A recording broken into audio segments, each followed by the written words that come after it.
A 2 anni dalla nomina e in una fase segnata da una forte emergenza di personale per la mancanza sia di magistrati ma soprattutto di impiegati, il Tribunale di Vicenza deve fare i conti con le dimissioni a sorpresa del suo presidente, Luigi Perina. Per ragioni personali, secondo quanto filtra, Perina, una carriera come giudice del lavoro prima a Vicenza e poi in Corte d'Appello a Venezia, mantovano di 67 anni, residente in città, ha rassegnato l'incarico aprendo una fase delicata per la guida dell'ufficio giudiziario berico,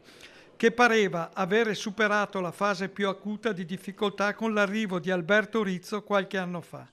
L'uscita del presidente, che ha colto tutti di sorpresa, dal procuratore della Repubblica Lino Giorgio Bruno al presidente degli avvocati Alessandro Moscatelli, arriva in un momento complesso, con carenza nella pianta organica a tutti i livelli che incidono sull'organizzazione e sui tempi della giustizia. Ora si attende la nomina del successore da parte del Consiglio Superiore della Magistratura, anche se i tempi non saranno brevi, mentre restano sul tavolo le criticità strutturali che il Tribunale è chiamato ad affrontare quotidianamente per rispondere alle esigenze di giustizia dei cittadini. Nel frattempo il reggente sarà il giudice Giuseppe Limitone.